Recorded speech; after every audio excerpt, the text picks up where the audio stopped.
တော့ရှာပြီးမစားရတဲ့အဖေနဲ့ပြောတဲ့စကားတဲ့ဘာခက်ကလေးလဲပြီးတော့မအိတ်သေးဘူးလားတဲ့အမေနဲ့ညီတဲ့ချင်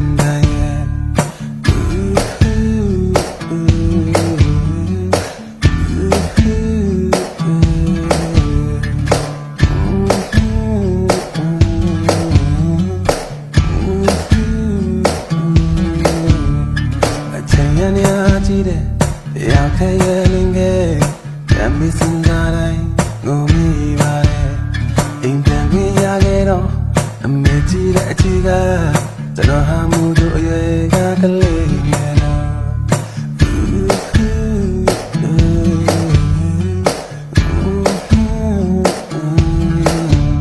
အခက်ခဲများကျွန်တော်ကြောင်းတိုင်းလေးအမြန်ပြန်ချင်တဲ့ဒီစေ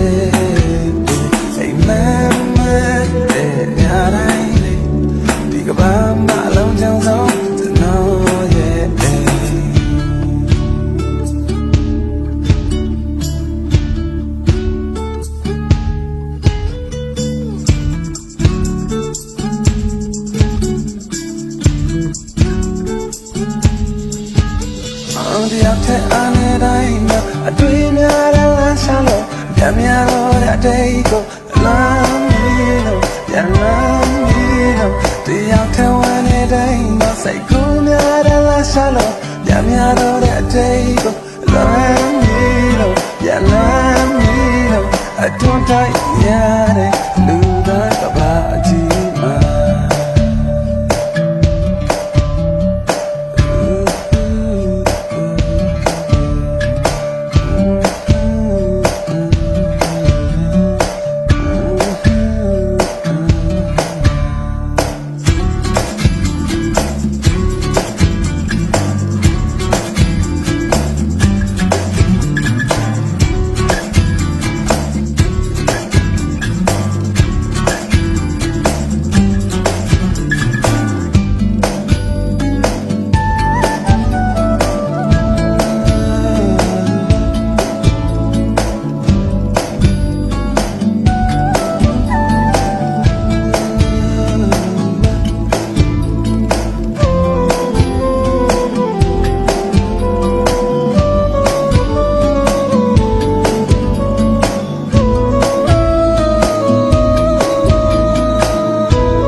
အားနဲ့တိုင်းမှာအတွေ့အများတဲ့လမ်းရှာလို့ပြန်များတော့တဲ့အတိတ်ကိုလမ်းမီလို့ပြန်လမ်းမီလို့တရားထဝါနဲ့တိုင်းမှာစိတ်ကူးများတဲ့လမ်းရှာလို့ပြန်များတော့တဲ့အတိတ်ကိုလမ်းမီလို့ပြန်လမ်းမီလို့ငါဝမ်းနေလို့အတော့တိုင်းများတဲ့လူသားကဘာအကြီးမှာ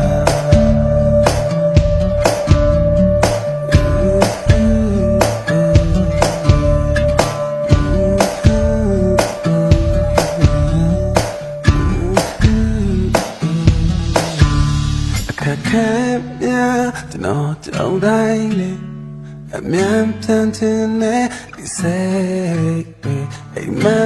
မတဲ့ညတိုင်းလေဒီကဘာမှလုံးချုံဆောင်ကျွန်တော်ရဲ့